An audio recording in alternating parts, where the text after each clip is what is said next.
We'll hear a presentation of the bill from Representative Winkler. We will then hear public testimony, and then we'll have an opportunity for members of the committee to ask the author questions, and then we will take a vote on this bill this evening.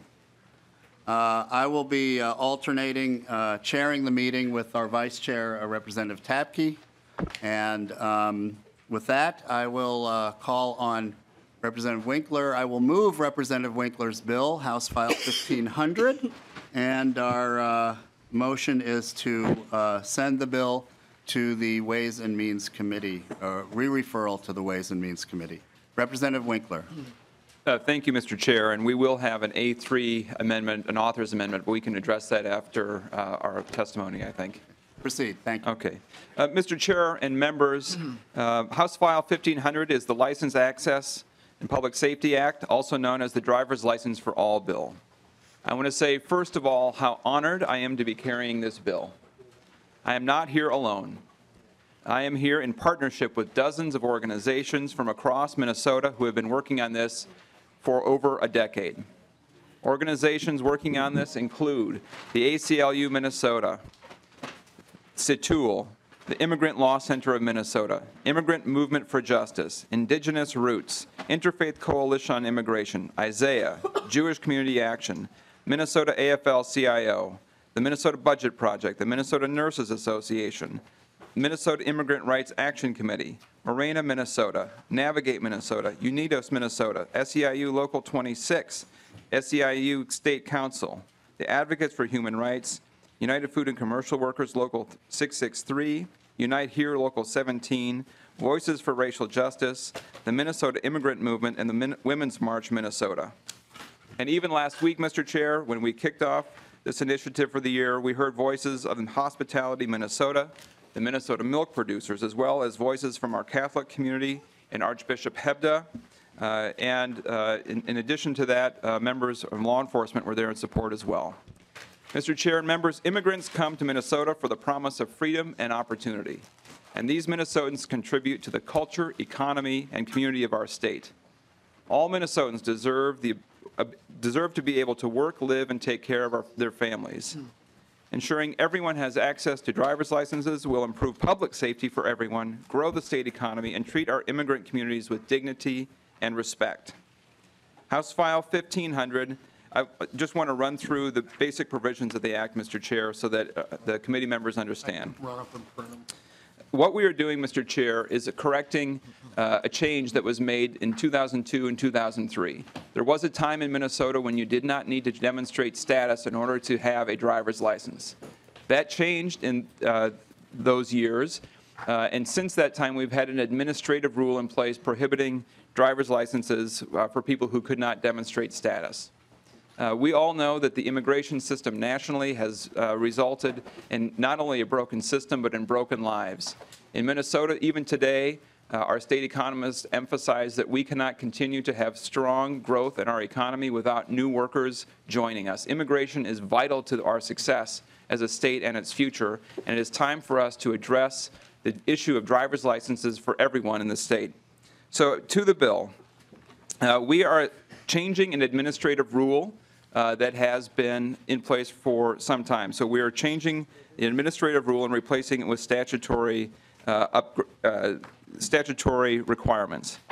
We are creating a non-compliant driver's license that does not require status. So just to be clear, since 2002 and 2003, when we last had a driver's license not requiring status, we have added Real ID to the driver's licenses. We also have a enhanced identification. This bill does not create a change to Real ID or enhanced driver's licenses. This is only relating to Class D driver's licenses, and it will create a system where there is no distinction based on immigration status in order to get a driver's license. The bill specifies primary and secondary documents that are required to be provided in order to establish identity. We have, and we'll take this in the A3 amendment, but we have worked closely with the Department of Public Safety to ensure that they are confident that identity is established through the documents that are provided. We clarify and make certain in the bill that the driver's license does not create an entitlement to vote, which I think we all know. Citizens or non-citizens are not permitted to vote in Minnesota, and the driver's license does not create that right. I have heard that concern raised from others, and there is nothing in this bill that would create an expanded right to vote. In addition, the bill has data practices restrictions for the department to ensure that people who come and apply for this driver's license don't end up having their information shared with immigration officials. We do not, if we want people to come in and take a test, pass a test, get insurance, be licensed drivers on the road, we don't want to create a chilling effect on their willingness to come forward and apply. So we have data protections included. We also have, well, that's the election. The election section, Mr. Chair, just to be clear, is Article 3. And finally, Mr. Chair, we do have specific provisions updating and replacing the rulemaking that has been done. The bill has received a fiscal note from the Department of Public Safety in the amount of $267,000. The A3 amendment will appropriate those funds. And so, Mr. Chair, the bill in total creates a driver's license. It does not affect voting. It does not affect real ID or enhanced driver's licenses. It creates an opportunity for people who live and work and contribute to our communities to drive safely to and from work. And it is time for this bill to pass. It has been far too long in coming. Thank you very much, Representative Winkler. I know that we have a couple of other, thank you. I know we have a couple of other representatives here that are joining us that would like to make some brief comments. I'll call on Representative Gomez and then Representative Hamilton. Mr. Chair, Representative Koznick. could you review for the committee the decorum that's expected? I think it would be appropriate. I think respectful behavior among members towards each other and towards the audience, and some limited engagement with the audience and the committee is okay, but extended applause is probably not in the rules here. So we can keep that in mind, but we'll proceed. Representative Gomez. Thank you, Mr. Chair. I apologize for clapping. Clapping is fine, but Okay, we yeah. want to move on. I just want to acknowledge, just to express my honor in being here in front of you today, and I'm thankful to all the committee members for being here and for being willing to create this space for our community to be here. I want to say thank you to the community folks who have joined us. Thank you to those who have traveled long distances to be here, and those who have been through many years on this winding road that's brought us here tonight. We stand on your shoulders and we stand side by side with you. It's a beautiful night for justice tonight. It's a beautiful night for acknowledging our shared humanity. And you'll hear testimony tonight about public safety and about how this is the right thing to do for the safety of our streets, for the economic health of our state, to ensure that people in our community can drive their kids to school, can get to work, can patronize businesses in our communities. But tonight is also about us. It's about the people. It's about unleashing the joy and beauty in our community. It's about saying that when we reject division and say decisively that we are one, we're stronger, and that we're not going to be divided. It's about saying to people in our community that it's time to step out of the shadows and step into our shared future together. And I'm honored to be here. Thank you. Thank you, Representative Gomez. Representative Hamilton, welcome to the committee. Thank you, Mr. Chairman. And when this issue was first brought to my attention, in full disclosure, I said, I don't know if I can support this, right? I didn't fully understand the issue. But I said I would do what I could to make sure that I do my due diligence to gain a better understanding.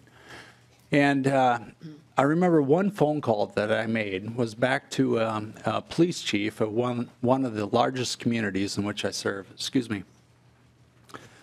And he said, Representative Hamilton, let's take the politics out of this, just for a moment. Take the politics out of it. He said, if this bill passes, an individual will go through the training, take the test, get a license, purchase insurance, and drive on the road. In the event it doesn't pass, the individual will not go through training, will not get a license, will not purchase insurance, and drive on the road. It's all about safe roads and insured drivers. And so I went from a no to a yes. So, Mr. Chairman, I hope we all move from a no to a yes. Thank you, Representative Hamilton. Thank Representative Winkler, just to review, you would like to do the amendment after the testimony or now? Mr. Chair, it's the committee's pleasure. Okay. I would prefer if we, since I think there will be some debate on your amendment, why don't we have the public testimony first, and then we'll incorporate your amendment and have a broader committee discussion. So with that, I'd like to first call on Commissioner John Harrington, the Commissioner of the Minnesota Department of Public Safety.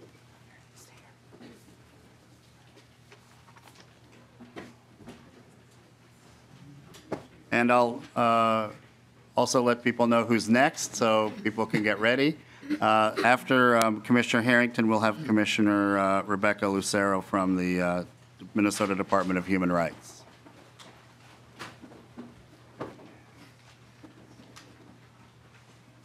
And I see Commissioner Harrington now. Thank you very much.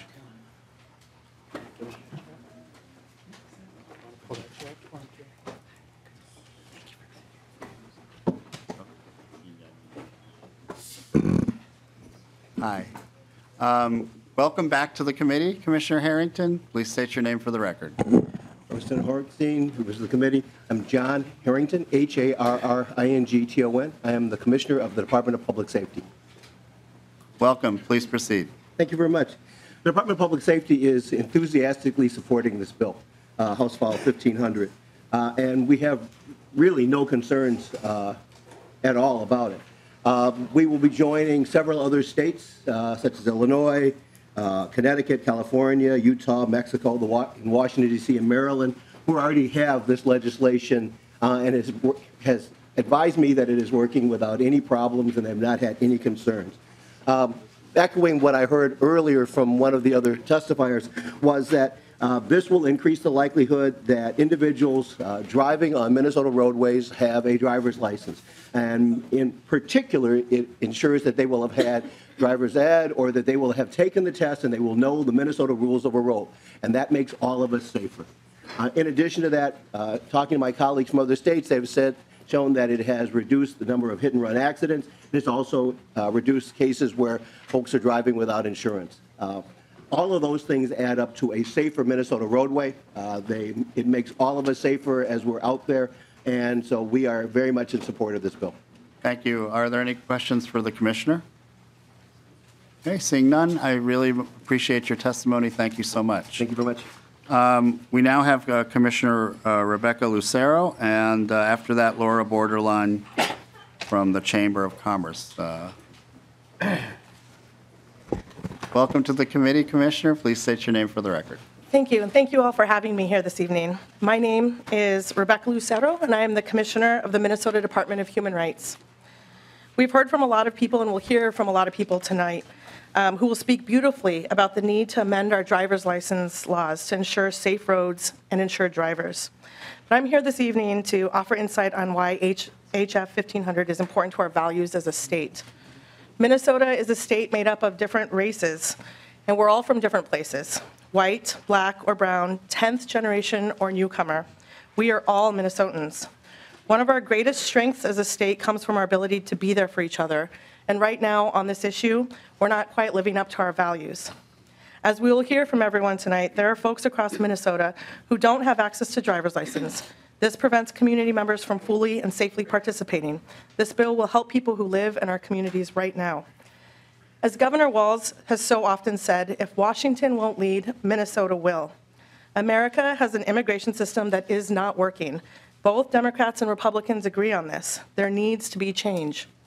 In Minnesota, passing this bill is a step just a step to begin to address some of the consequences of the federal government's failure to act. We know that Minnesota has become and will continue to become much more diverse, not just in terms of race, but in terms of national origin, in terms of our age, in disabilities, in religion and sexual orientation, and in many other ways.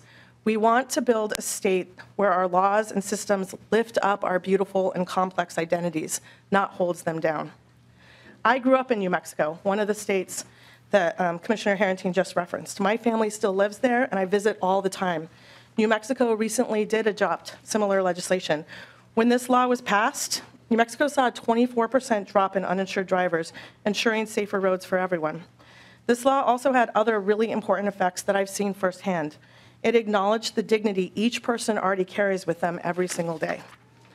So the goal of the Department of Human Rights is to build a strong and thriving Minnesota by ensuring that all people can be successful and free from discrimination.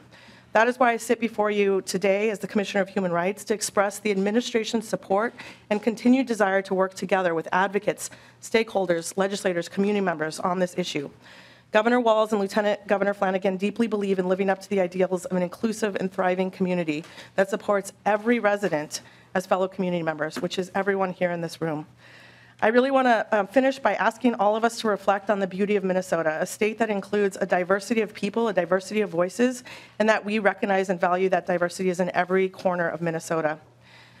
Chair Hornstein and members of the committee, I look forward to continuing the conversation that this community has brought forward and helping to ensure that Governor Walz's vision of building one Minnesota has the additional pieces of this puzzle added. Thank you, and I'll stand for any questions. Thank you so much, Commissioner. Questions from the committee? Yes, Representative Koznick. Thank you, and to the authors, I appreciate the discussion and bringing the bill forward, but to the Commissioner, we had looked a little bit with Towards Zero Death and the Department of Vehicle Services and asked them how many accidents were due to uninsured motorists. How would we measure if there was a drop if this bill passes? Commissioner Lucero. Chair Hornstein, Representative, thank you so much for that question. I would defer to the Commissioner of Public Safety to really provide that information. Thank you. Mr. Chair, I don't want to belabor the point other than to say that we tried to figure out how many accidents were caused with uninsured motorists.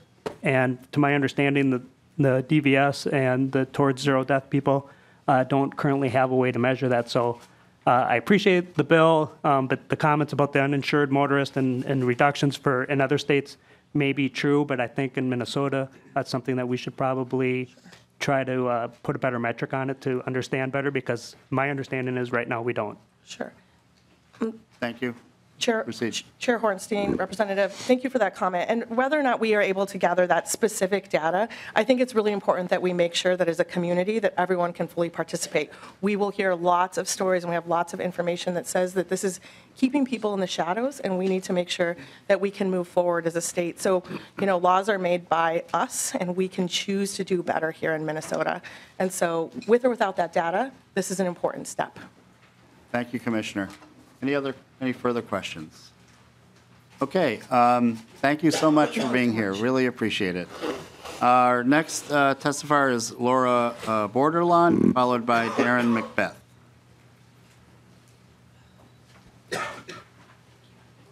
Welcome to the committee, Ms. Borderlawn. Please state your name for the record. My name is Laura Bordelon. I represent the Minnesota Chamber of Commerce. Minnesota businesses value the contributions of immigrants to our state. Their role as workers, entrepreneurs, and consumers are important to the development and growth of our economy and our communities. In concert with the University of Minnesota and Concordia University, the Minnesota Chamber has completed a number of studies that show the importance of immigrants in our economy, including workforce participation, taxes paid, business ownership, home ownership, and consumer power. Minnesota's labor participation rate is second highest in the country. But the demographics show that as our population continues to age and as the economy grows, Minnesota will not have the numbers needed to fill the labor market needs. And in the next few years, our population will include more people over the age of 65 than school-age kids 5 to 17 years old. Last year was the first year the state experienced a net increase in migration from other states. And over the previous 17 years, Minnesota has lost population to other states. We rank 30th in terms of national net domestic migration. So immigrants are key to this challenge. They may be the only source of our net population growth over the next decade if patterns hold. The Chamber supports House File 1500. Minnesota employers rely on immigrants to serve their customers. To do this safely, workers should complete driver's training and complete licensing requirements, including securing insurance. We support federal immigration reform and recognize that as we wait for immigration solutions on the federal level, that the state also has a role in dealing with state-specific issues on this matter. This bill addresses a state-specific concern, public safety and employment need. We appreciate Representative Winkler bringing the bill forward and express our support for the bill. Thank you. Thank you very much. Are there any questions? Yes, Representative Runbeck. Thank you, Mr. Chair. And Ms. Bordelon, so we've been assured the bill is not to ensure voting rights. And I guess I'm curious, I mean, that's really a big concern of mine, a very big concern. I mean, we hear the pressure from the state of California and elsewhere. So I'm curious to know what the Chamber's viewpoint is on that issue. We support the, I'm sorry. Ms. Mr. Chair. Borderline. I beg your pardon, That's Mr. okay. Chair. They'll proceed. Representative Runbeck. We support the language in the bill that prohibits this driving credential from being used for election purposes or voting rights. We think that's appropriate. Thank you very much. Are there additional questions for Ms. Borderland? Yes, Representative Petersburg. Thank you, Mr. Chair. And I want to be real sensitive to understand, because language and how we define things oftentimes kind of leads the discussion. And there's no question that I think all of us agree that immigration and immigrants are the founding of what has happened here in the state of Minnesota and so forth. But there is a little bit of a difference between those that are, I don't know if the proper term is undocumented, or those that are non-compliant versus immigrants. And so the Chamber's position, how do you define immigration or immigrants in your context of saying we need immigrants for this piece? Because isn't there a distinction between, well, let me go backwards. If you're here with documentation and an immigrant, you certainly can't get a driver's license. And so what constitutes when you can't get a driver's license, and how does that impact your statement as well? Because I'm just trying to learn myself. Ms. Borderland. Mr. Chair and Representative Petersburg, the Chamber's position is to support federal immigration reform. The last time that federal immigration was dealt with was at the same time the last big tax reform act was done in 1986. So we're a long time coming in this. And the reality is there are many immigrants, undocumented and documented in our community, working in our community. So we think this bill is a step, an important step in the right direction to have them driving safely on our roads, have them pass tests, get licensing for driving. We think that's really important. But I will acknowledge that there are folks that do not have proper documentation that are here without legal status. It is a challenge, but it is also a reality in our communities. Representative Petersburg.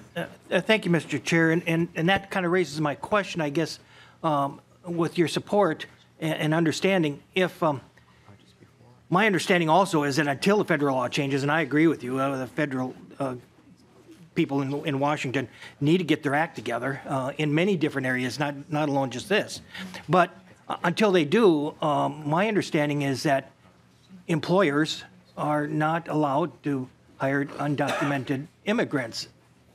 And so my question is, how do you get around that portion of it to endorse the growth in that area? And I'm just trying to figure out how we do that legally as well.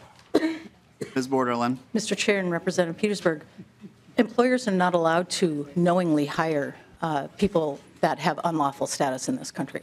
That's against the law, and they can be fined pretty dramatically for it. So they don't do that knowingly. This is an attempt at the state level to get right a public safety issue in terms of driving credentials or driver's licenses. We think that's really important. And at the same time, employers are not knowingly hiring people that are not here with unlawful status. That is illegal. Representative Petersburg, one more question. One more follow-up, because I think that's one of the key pieces. Yeah, I think that's exactly right. I mean, we're trying to figure out how we fill that gap between those that we know are not here legally and those that aren't. And there's probably some in the middle that are just caught between the rock and the hard place, which I certainly can understand too. I'm just trying to get a handle on how we justify that, because if you're not here legally and you aren't supposed to have a job legally, then there becomes a little bit of a question about then why would you need to drive as well, other than for many other things. And so I'm just trying to learn. But thank you, Mr. Chair. Thank you. And any further questions? Thank you so much. Appreciate the Chamber's involvement. Before Darren Macbeth comes to the testifying table, I did want to make an announcement. We have an overflow room in 181 where people are watching on television. I understand that room is full, but there is an option if anyone wants to sit and watch the proceedings on television to go across the hall in room 5. They have opened up room 5 as a second overflow room. So to all the organizers, you did a very good job turning people out. So we will hear from Darren Macbeth, and after that, Maria Cisneros.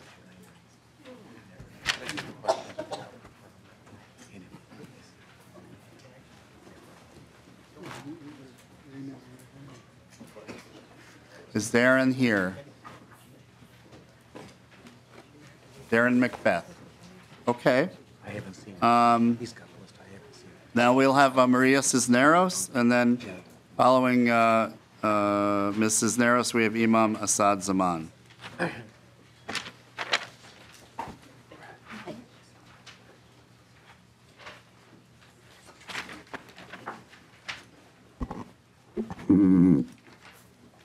Buenas tardes, mi nombre es María Cisneros, soy miembro de Sembrando Poder. Estoy aquí para compartir mi testimonio en referencia a la campaña de licencias de manejo para todos. Good evening, Mr. Chairman and committee members. My name is Maria Cisneros, member of Sembrando Poder, Sowing Power, and I'm here to share my testimony in reference to the driver's license campaign. And by the way, I'm her daughter, and I'm serving as her interpreter or translator. Yo tuve el honor de ser parte de liderar el grupo de mujeres El Liderazgo en el 2007 en la ciudad de Minneapolis. I had the honor to be part of and to lead a group of women called Women in Leadership in 2007 in the city of Minneapolis. Nuestro grupo trabajó haciendo encuestas para aprender las necesidades de la comunidad. Our group worked conducting surveys to learn about the needs of the community. The necessities were many: education, transportation, domestic violence, racial profiling, discrimination, etc.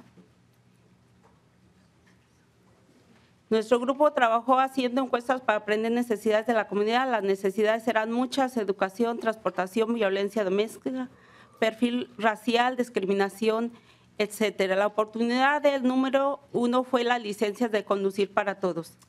And I already translated part of what she said. And the number 1 priority was driver's license. Nuestro grupo recibió entrenamiento para entender cómo trabajar el proyecto de ley a nivel local y a nivel estatal. Our group received trainings to understand how to work on projects to influence state and local laws. Esto es la belleza de vivir en un país donde la democracia existe. This is the beauty of living. Oh, thank you. This is the beauty of living in a country where democracy does exist. Y es así como nació la primera propuesta de ley para las licencias de conducir para todos en el 2008. And that's how the very first bill proposal for the driver's license was born in 2008. Liderada por estas mujeres valientes. Led by these brave women. En el Capitolio, la representante Karen Clark y en el Senado Scott Debo, y tomando ese gran liderazgo. Representative Karen Clark and Senator Scott Dibble led the work at the Capitol. Nuestro trabajo nos llevó a trabajar en colaboración con diferentes líderes de fe, negociantes, oficiales de policía, líderes políticos, diversas organizaciones para informar y ganar apoyo. Our grassroots efforts took us to work in collaboration with different faiths, businesses, law enforcement, political leaders, and organizations to inform and to gain support. Desafortunadamente, jamás fue pasado por la Cámara de Representantes. En este entonces era controlado por los demócratas. Unfortunately, this never passed in the House of Representatives, even though at the time it was controlled by the Democrats. Gracias al liderazgo de los senadores Escodebo, Baby Champion y todos los senadores que votaron en favor de esta propuesta, siempre fue pasada en el Senado. Thanks to the leadership of Senator Scott Dibble, Bob Champion, and all the other senators that have always voted in support of this bill, it has always been passed in the Senate. Ahora aquí estamos en el 2019, 12 años después, más fuertes, con más poder y unidos con una coalición multirracial. Now we are here in 2019, 12 years later, stronger and with more power, working with a multiracial coalition. Esta propuesta de ley debe ser una prioridad para ambos partidos para traer seguridad en las carreteras y levantar economía en nuestro estado. This bill should be a priority for both parties to bring safer roads and to boost the economy in our state. Tener una licencia significa proveer la oportunidad a muchos hermanos y hermanas a ser parte de la fábrica social, económica y cultural de este gran estado. To have a license means to provide the opportunity to many brothers and sisters to be a part of the socioeconomic and cultural fabric of this great state. También significa evitar el perfil racial en contra de nuestras comunidades. Tenemos el ejemplo en la ciudad de Chaska, cuando un policía fue suspendido en el 2003, oficialmente despedido en el 2004 por perfil racial étnico. It also means to prevent racial profiling against our communities. We have the example of what occurred in the city of Chaska in 2003. A police officer was suspended and then officially fired in 2004 for racially and ethnic profiling. Su voto significa carreteras seguras, comunidades seguras en un Minnesota unido. Gracias, presidentes del comité, miembros y a todos sus miembros. Si tienen alguna pregunta, aquí estamos para contestar. Gracias. Your vote for this bill means safer roads, safer communities, and a united Minnesota. Thank you, Mr. Chairman and committee members, and if you have any questions, please ask. Thank you very much, Ms. Cisneros. Are there any questions? Representative Wolgamott. Thank you, Mr. Vice Chair, and thank you very much, testifiers. Muchísimas gracias por decir tu noticia con nosotros. My question is, could you speak more about how this would affect children and their ability to get to school and get to activities and be part of society? Ms. Cisneros. Bueno, no afecta nada más a los hijos, afecta a nosotros los padres porque tenemos que salir a buscar un mejor empleo y a veces por no tener... perdón. No, estaba preguntando cómo afecta esto a los niños, dado a cómo llevarlos a la escuela. Sí, pues afecta a los papás en los trabajos y a los niños, por ejemplo, afecta en la educación, porque si no tenemos una licencia de conducir no los podemos llevar a la escuela, a los deportes. Yes, this definitely does affect the children and the parents of these children. If they don't have access to be able to drive their children to education or to their school, because education is very important, or to their sports events. A llevarlos al hospital. Take them to the hospital.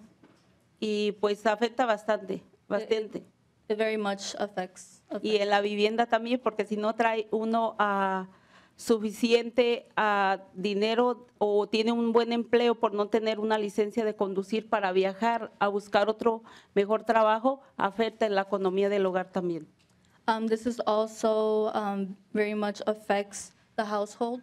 It affects the socioeconomic. El hogar. So basically, the economics at home. If one doesn't have access to a driver's license, then one doesn't have access to being able to drive safely to a job and to be able to bring money home, essentially. Thank you.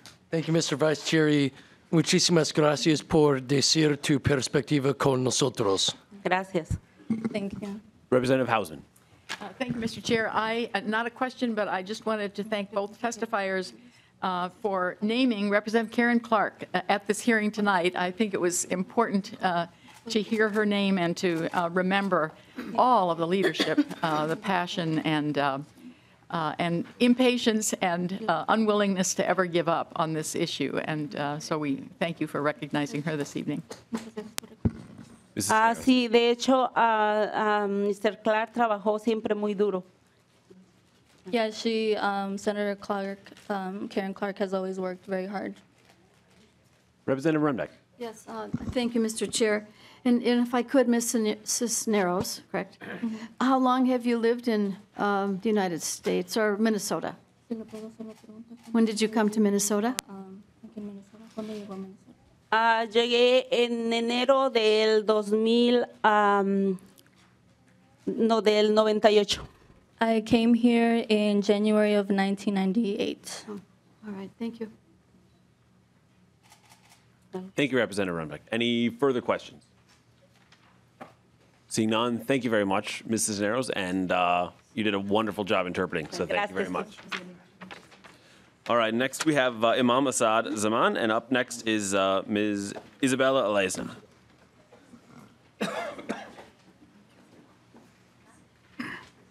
Welcome. Thank you, Mr. Chair, representatives, good evening. I am Imam Assad Zaman, Executive Director of the Muslim American Society of Minnesota.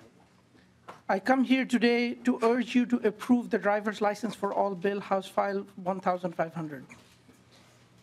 To me, the core issue is about basic human dignity for all people. By not issuing state ID for some Minnesotans, we deprive them of the ability to work or move about, and we place them in constant risk of arrest. In short, we deprive these people of a basic dignity. God reminds us in the Quran, وَلَقَدْ كَرَّمْنَا بَنِي آدَمَ وَحَمَلْنَاهُمْ فِي الْبَرِّ وَالْبَحْرِ وَرَزَقْنَاهُم مِّنَ الطَّيِّبَاتِ وَفَضَّلْنَاهُمْ عَلَى كَثِيرٍ مِّمَّنْ خَلَقْنَا. And we have certainly honored the children of Adam on the land and on the sea, and provided them of the good things and preferred them over most of our creation. The lack of state-issued ID deprives dignity from people of all races and ethnicities, but it particularly impacts our Latino brothers and sisters. As a Muslim religious leader, I feel compelled to stand next to my Latino brothers and sisters on this important issue. We want to increase human dignity for all people. We are a people of faith. We believe in God. We believe we have to stand in front of God on the last day to answer for how we treated our fellow human beings. Please vote for human dignity for all. Please vote for an inclusive society. Please approve the driver's license for all bill, House File 1500. Thank you. Thank you, sir. Any questions for the Imam? Seeing none, thank you very much, sir, for being here. Next up, we have Isabella Alesna and then Nancy Castro.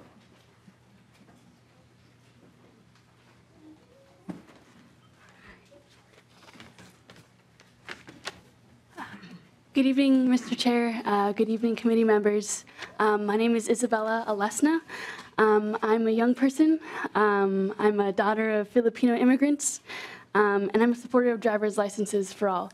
And let me tell you why. I'm here with the Asian American Organizing Project, and we're a group of young Asian people who work to engage and politicize more of our Asian community. This is really important because we're one of the fastest growing populations here in Minnesota. Right now, we number at 256,000 people. And our communities are also impacted by the need for driver's licenses for all. Let me tell you a little bit about my friend, Vivian.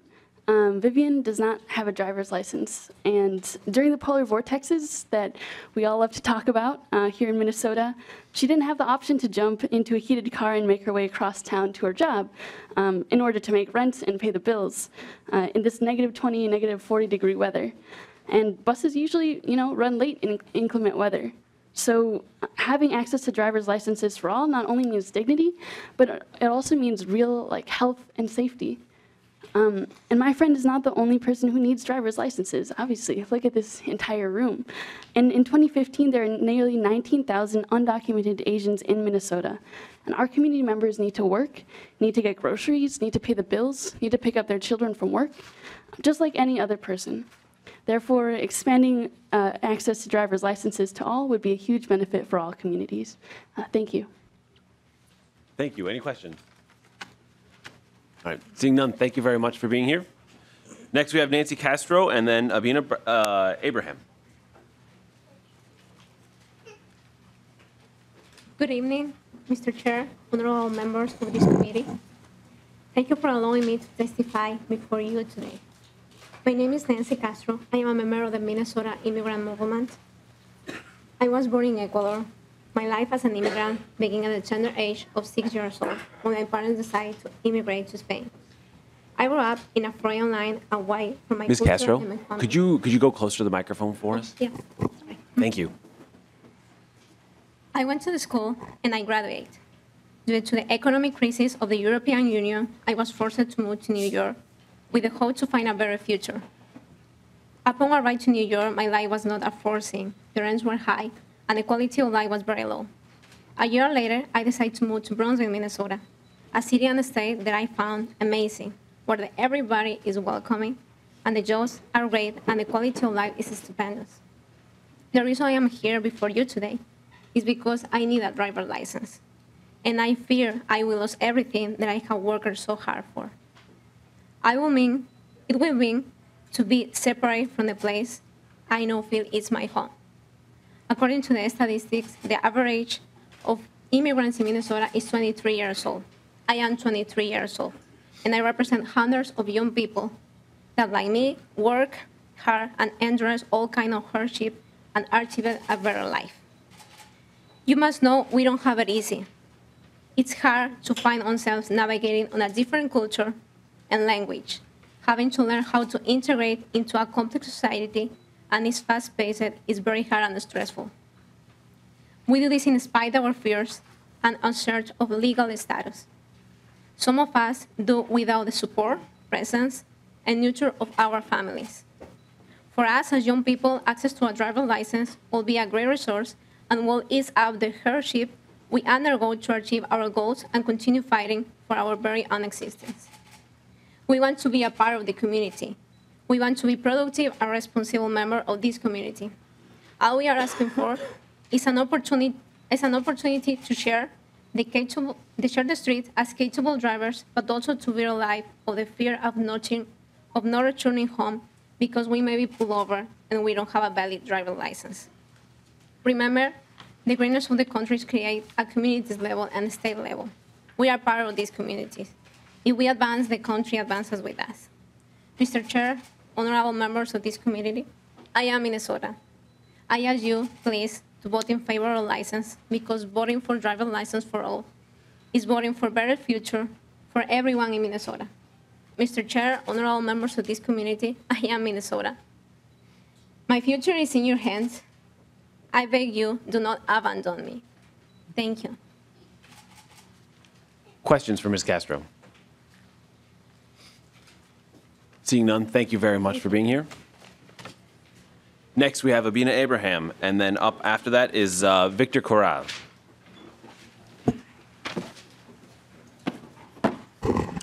Good evening, Mr. Chair and members of the committee and my fellow community members. My name is Abina Abraham. I'm one of the co-founders of the Black Immigrant Collective, which is a collective of Black immigrants that work towards immigrant and racial justice for all. We are inclusive of African, Caribbean, and Afro-Latinos. I'm also an organizer with SCIU Healthcare Minnesota. I have had the firsthand experience of living with the anxiety of whether or not Minnesota will continue to be my home or I will be deported back to a country that I have no idea about. I'm also here today because I've been organizing around the issue of driver's licenses since 2013, and we need to get this passed right now because it's a very basic necessity that everybody needs. Black immigrants are amongst the highest numbers of people that are targeted by police via racial profiling here in Minnesota. And also driving while black is still an issue in our state. Black drivers are stopped far more than our share of the driving age population. We are 214% more likely to be pulled over. When you look around, you'll see that there are not many Black undocumented folks here today, and the simple reason is because they're afraid. They're profiled each and every day. We know that Black immigrants only make up 7% of the immigrant population, but we are 25% of the immigrants that you find in detention and that are facing deportation right now. I just want to uplift two members of my community. One is Albert. He lives in Plymouth, and he is afraid to even walk in his community, and he can't even join the gym because he doesn't have a driver's license. And Fartune, she's from Minneapolis, and she is a 12-year-old American-born daughter with a disability, and they can't always rely on public transportation to get her to her doctor's appointments and other activities that she would like to enjoy in the community. And so just here to urge you guys today to get this done because it's long overdue. Thank you. Thank you very much. Any questions for Ms. Abraham? Thank you, Mr. Chair. Thank you so much, Ms. Abraham, for being here. Do you feel safe coming here tonight? And I just want to thank you for sharing your story. I mean, every day driving on the streets, like driving in Minnesota is a risk, but I personally feel safe because I know that I have documentation, but members of my community don't. Thank you. Any further questions? All right. Thank you very much, Ms. Abraham. Next, we have Victor Corral, followed by Victor Ramirez Juarez.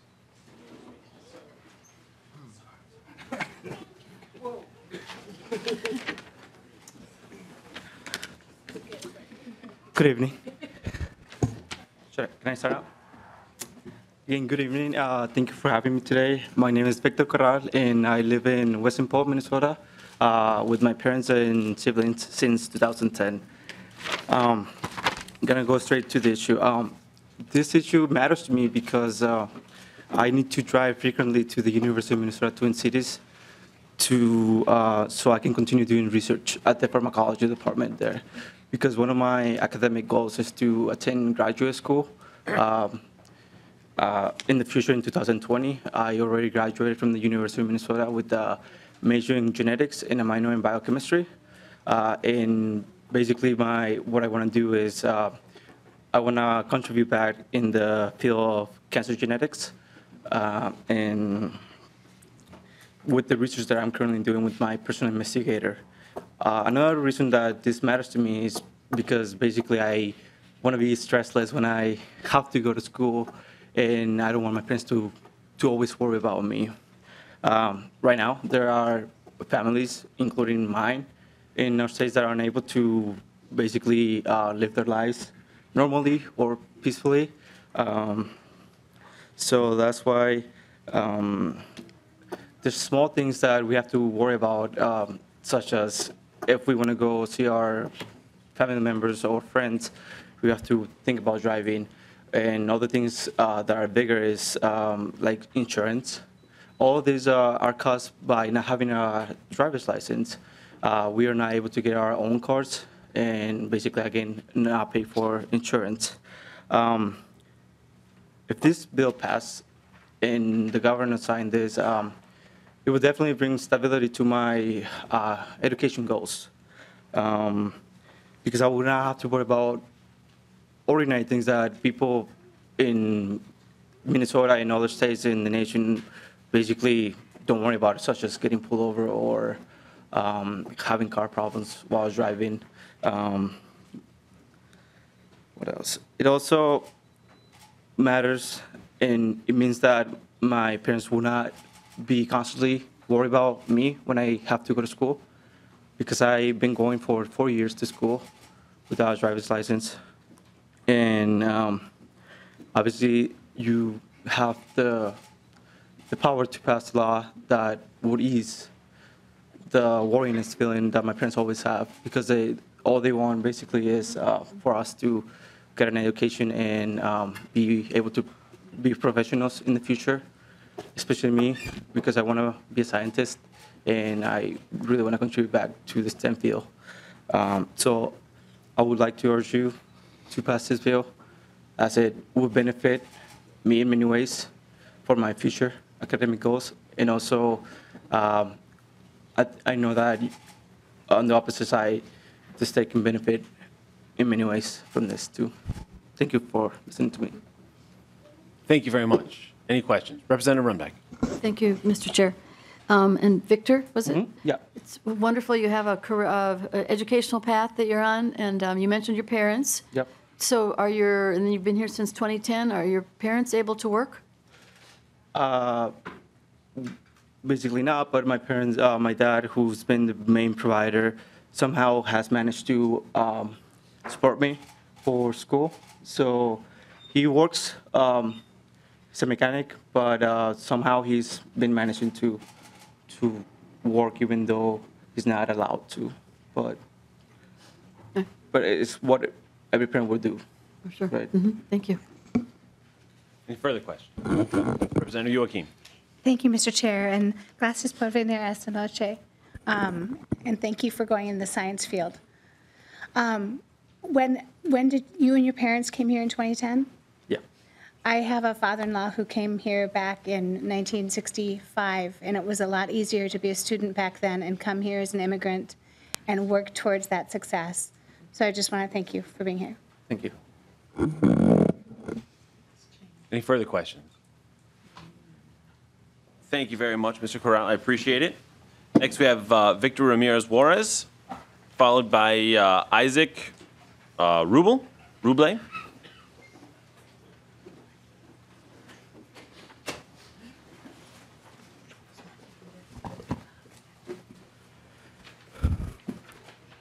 Good evening, Mr. Chair and committee members. My name is Victor Ramirez Juarez, and I'm a Minnesota native living in the bustling Whittier neighborhood in Minneapolis. Now, we as citizens have many obligations in our day-to-day lives, whether that be something as simple as picking up groceries or going to work. We're so conditioned to our busy routines trying to get from point A to point B that we don't really stop and think about how much of a privilege it is to not have to worry about running into law enforcement, or worse, being separated from your family for who knows how long, all because of not having status. See, not having status equates to confronting numerous obstacles that undocumented folks undergo through on a day-to-day basis. I know all too well the concerns many of my close friends have expressed in the community I grew up with. For them, they're trying to make ends meet, not wanting any sorts of confrontation. They just want to come back home safe, to see their loved ones again, to continue supporting the family, all while adapting to a setting full of uncertainties. When your traveling opportunities are heavily restricted, of course you'll come to appreciate the smaller things in life, even family. Sure, mijo, that's son in Spanish. You want some ice cream? No worries. I'll just head on out to the supermarket, and when I get back, we'll share some together. Just hang tight with your mom or older sibling. I won't be long. And off they go. Now keep in mind that up until now, I'm speaking of the perspective of the adults. I can only imagine the anxiety that a young child thinks about whenever said parent or guardian is briefly away on an errand under such circumstances. Time is passing by to what feels like an eternity. One can't help but stare out and become fixated out in the front window, hoping to immediately see that familiar vehicle. At this point, anything to calm the rapidly beating heart. What's taking them so long? I hope they didn't run into trouble. Maybe they got a flat tire. I hope I get to see them again soon. What if they got taken away? Children are well aware of the worst case scenario. But, just like that, when their loved ones do come back, sure, all is well. But just like our workaholic lifestyles are, theirs is also a cycle with what feels like there being no end in sight. The looming fear doesn't just go away. So broadening the scope, this anonymous narrative my friend once shared to me is one far too common in the undocumented community when it really shouldn't be that way. Families who seek opportunities and feel excluded for participating in community building is not what Minnesota should be about. So I'm hopeful that our state will do the right thing because we, the people, demand it. Pass this bill as soon as possible. Thank you. Thank you, sir. Any questions? All right, seeing none, I appreciate your testimony. And next up, we have Isaac Ruble. And just want to remind everyone, if you're getting tired of standing, we have 2 rooms that you can go to if you would like, in room 5 or 181, was that the other one? That you can go and have a seat over there if you would like. But Mr. Ruble, you can proceed. Thank you. Yeah, thank you, Mr. Chair. The honorable representatives, my name is Isaac Ruble. I'm from Bloomington, Minnesota. I'm a Somali American, and I'm with the Somali American National Institute. I came here today to support this bill and share my perspective about it, and I hope we can look the human side of it and help people be able to drive. In our lives, there's many things that can arise, and things like emergency situations where you have to take your grandma or child to the ED and you can't wait an ambulance. So if I look into this bill, I think about the economic aspect it will bring to our state. People will purchase insurance. That means they will pay tax. They will be able to go to work. That means they will be able to pay tax. They will be able to go to the doctor, avoiding calling an ambulance, which is definitely saving money for our state on that aspect as well. So I encourage you to be so kind and look different angles of the positive contribution this bill will bring to our communities and support it. Thank you. Thank you very much. Thank you very much, Mr. Rubel. Any questions for Mr. Rubel? Seeing none, thank you very much for your testimony, sir. And now we have Leslie Gonzalez-Barragan. Then next is Javier Reyes. And then the last scheduled testimony we have is from Olivia Frey. So we have 3 more folks to go through. All right, good evening, Mr. Chair and committee members. First of all, thank you for giving me the opportunity to speak with you tonight. My name is Leslie Gonzalez Barragan. I'm a student at the College of St. Benedict and St. John's University, pursuing a degree in political science and theology, born and raised in St. Paul, Minnesota. This issue matters to me as a citizen, as a young person, and as a daughter of immigrants. I hope I can give you a small portion of insight on how this affects young people. If I could be like anyone when I grow up, it would be Jesus Christ. I strive to reflect his way of life every day. I carry my own cross dealing with lupus and autoimmune disease as a first-generation Latina trying to move forward in a country with institutional racism and a child of immigrants. Today more than ever, I'm feeling like Jesus, because like him, I want people to recognize who my Father is. Jesus was not recognized because they did not identify God as his Father. After his death, his followers then remained hidden after his crucifixion. I also need my Father to be identified so that I can have my own, and so that the rest of my family and my community no longer have to hide. I ask that you may be willing to recognize Christ in my Father and the immigrant community as we are called to do. You have the power to give every immigrant person this recognition by passing this bill. Being the child of immigrants is not an easy occupation. Even as a citizen, I cannot act upon the full privileges that this status should give me. Fear of sharing the secret is instilled in us since we can start to reason. We choose our friends, our activities, and our careers with this in mind. We cannot trust that everyone around us will help keep our families together and safe. Being born in an immigrant family comes with financial burdens that strain us from what we can and cannot afford to do. Careers, for me, that require family history verification can put our families at risk as well. If licenses and identification are taken away from my family members, I will not only be a student, but I will step up as guardian to my 12-year-old brother, whom, by the way, conversations at school as 12-year-olds have developed from the newest schools and Dragon Ball Z to have your father's licenses been revoked as well. I would be a provider for a family that cannot drive or obtain the resources they need. I, of course, will do this gladly because Jesus teaches us about sacrificial love. This is a story and a fact that many young people like myself will start or have already faced. I know this because I have worked and lived among Latino youth and youth ministry since I was 14 years old. I live by the theological virtues of faith, hope, and love. And I have faith that you, along with Governor Tim Walz, will give us young people hope by showing our community love through the passing of this bill. Thank you. Thank you so much. I appreciate. I don't see any other any discussion here, so thank you so much for your testimony. That was wonderful. We have two other folks, and Javier Reyes and Olivia Frey.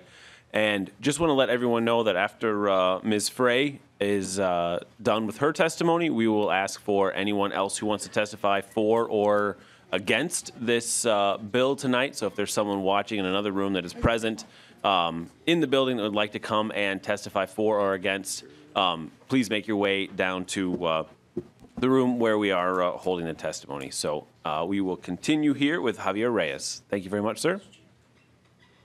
If I could, Mr. Yeah. Chair? Yes. So I have many more questions about the bill. Is there a time that we'll be able to ask the author about that? There absolutely will be, yes. Thanks. Buenas tardes. Reyes. Mi nombre es Javier Reyes. Es un placer estar con ustedes aquí hoy y gracias por escucharme, por escuchar mi historia. Good evening. It's a pleasure to be here. My name is Javier Reyes, and thank you very much for listening to my testimony. Reciban un saludo de mi familia y especial para las de ustedes también.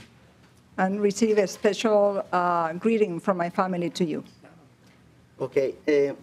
Mi historia, trabajo en la construcción, estoy estudiando fotografía, por eso ven una cámara aquí, para seguir aportando a Minnesota y no tener una licencia también de manejo me ha limitado un poco a tomar unas clases en una escuela para fotografía también.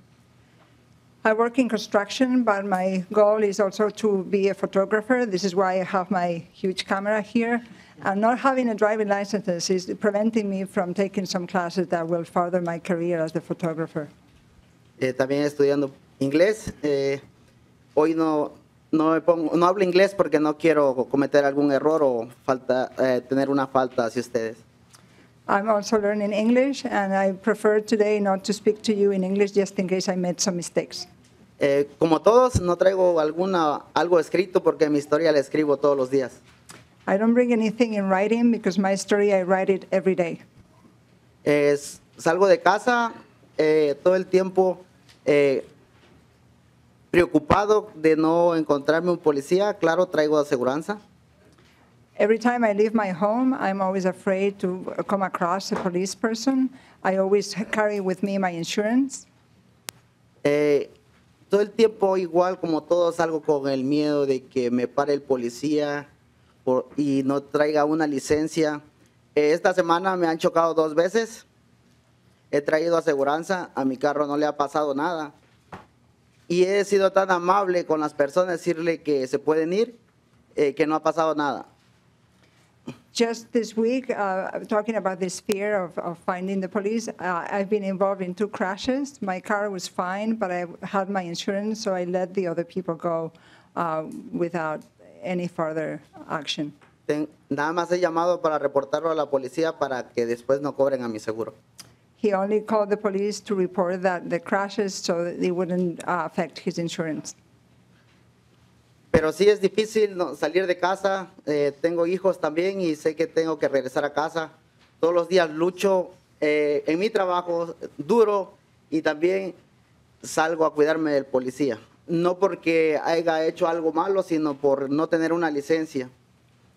So every day I try to provide for my kids coming back home after I go work, and always with this fear of encountering the police, not because I'm committing any crime, but just because I don't have a driving license. Y todos los días también puedo mirar cómo personas en la calle están paradas que tienen aseguranza y por no una licencia los tiene detenido la policía. Y eso lleva a que en veces migración los tiene que tomar y deportarlos. Y es muy triste porque sus hijos están esperando al papá que llegue a casa y darle ese abrazo y un beso, cuando es difícil abrir la puerta y tener la noticia que no volvió, que nada más volvió el que iba con él, que tenía licencia. Every day I witness how people are stopped and they might have insurance, but they don't have driving licenses. And this opens the door for immigration to take them. And that's really sad and scary to know that some parents won't come back home and their kids are waiting for them. Y para no hacerlo más largo, solamente les quiero pedir que nos den una oportunidad, porque nosotros los latinos somos trabajadores y vamos a saber corresponder teniendo seguridad en las calles, portando una licencia también. Tenemos que respetar las leyes porque las respetamos. Tal vez estamos en una estadística, pero diariamente miles de latinos y todos los que están aquí en la sala creo que respetan las leyes. Por eso hoy vienen aquí frente a ustedes con la frente en alto para pedirles una licencia. I ask of you that you approve this, and we as Latinos, we work hard, we work all the time. We are law-abiding, despite the fact that we're part of statistics that we shouldn't be, we wouldn't like to be. And we are law-abiding people. We want to go by the laws and do the right thing, and have a driving license will provide that. No tengo nada más que decir. Muchas gracias por escucharnos y gracias por que nos dan el tiempo a todos los que estamos aquí presentes para que demos nuestros testimonios, que yo les puedo asegurar que nadie que ha sentado aquí ha venido a decir una mentira. Thank you so much for taking our testimonies, and I assure you that everybody that is speaking here didn't talk about lies. It was all truth. Thank you, Mr. Reyes. I appreciate that. Any questions? Seeing none, thank you very much, sir. And we have our final scheduled testifier, Olivia Frey here. Fry. There we go. Thank you for correcting me, Olivia Fry.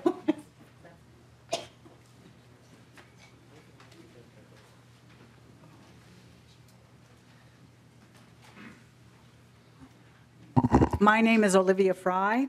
I'm with Neighbors United of Northfield, an advisory and advocacy group for refugees, immigrants, and others who live on the fringes of society. Thank you, Mr. Chair, for allowing me to make a testimony. I'm in favor of the bill. A Kenyan refugee family lives with me in my home. Leah, grandmother, and 2 grandchildren, Mia and Martha, who are U.S. citizens born in the United States. Leah is fostering them. She does not have documents, waiting for her application for asylum to be processed. Martha is 6, Mia is 2. Names are changed to protect privacy. Though she can drive, Leah may not drive. I help her when I can, but mostly she must walk with Mia and Martha. Walk to the store, the drugstore, walk for her granddaughter's WIC appointments, walk to the clinic and Target, 5 miles away. Leah puts Mia in a sling and carries her on her back. She holds Martha's hand and they walk. Public transportation is sporadic and unreliable in Northfield. The bus stops altogether after 5 p.m. A cab costs $6 to $7 one way. So Leah and Mia and Martha walk. Now they walk in below zero weather. Leah throws a heavy blanket over Mia. They walk in the street or along Highway 3 because sidewalks aren't shoveled adequately and the packed snow turns to ice. Drivers honk at them and scream at them because they walk in the road.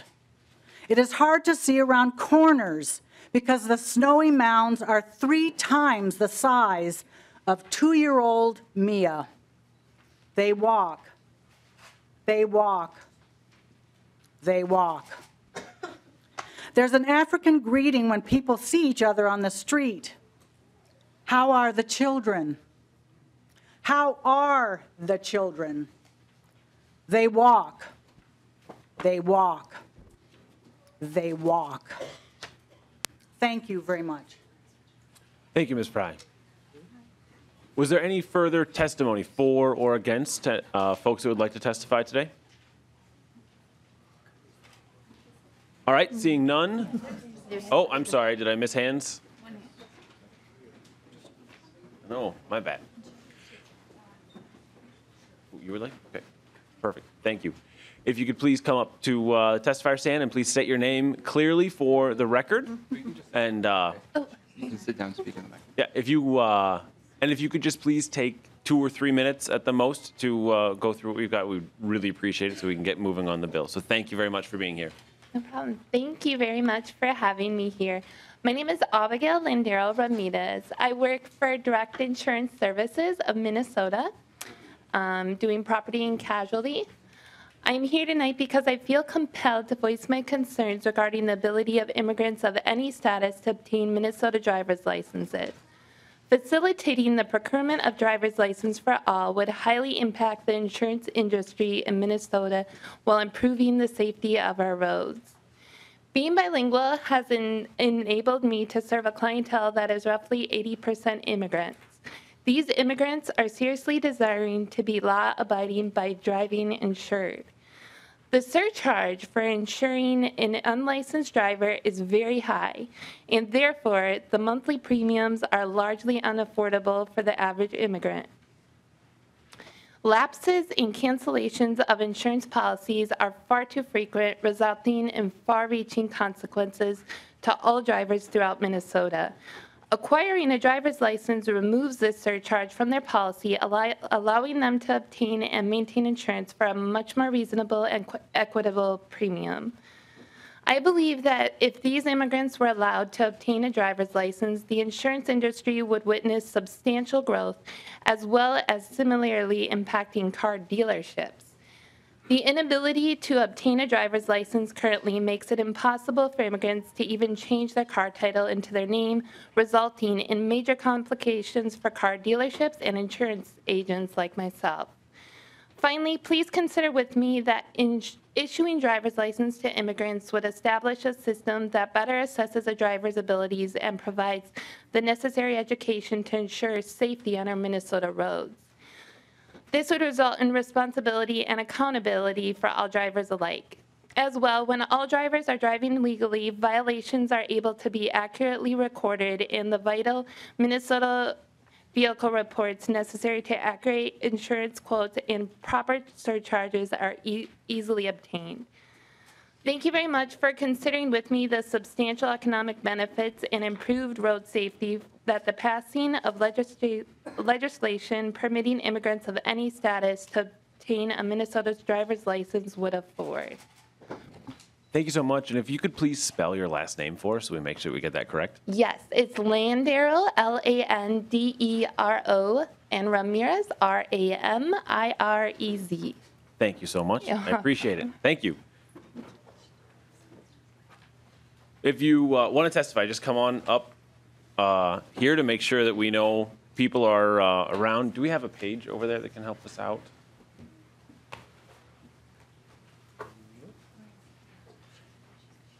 Okay, perfect. Thank you. Please, again, state your name for the record and spell your last name for us, and then just take 2 or 3 minutes, please. My name is Jovita Morales, Jovita. Morales es Morales. Muy buenas noches. Good evening, everybody, chairs and members of the committee. My name is Jovita, and I've been working this initiative many years ago, since my sister Maria was mentioned in 2007. We remember that we was a woman who was having dreaming, 2 of us, and having workshops and demanding more training in this, so we can grow up and get involved in our community. As an indigena from Mexico, learning 6 years Spanish in Mexico, and I came in my 15 years old in here. I started to learning English. I started to have, I have 2 children. In 2007, my children were 9 and 11 years old, were in the school bus on 35W bridge collapsed. This strategy accident make my life a little bit change, because I used to go to school learning English, is my third language, and I used to go to after-school programs so I can be with my kids, walking in the street to Blaisdell to at 25th and 13th Avenue South in South Minneapolis, and then learning, saying, practice my English. But when this accident happened to my kids, I forced my own life to drive a vehicle without driver license. Of course, my family teach me how to do it, how to drive, and I drive the car because they was needed in therapy. I took them to the clinic many times. There was an injury in that tragic accident in 2007 when the bridge collapsed.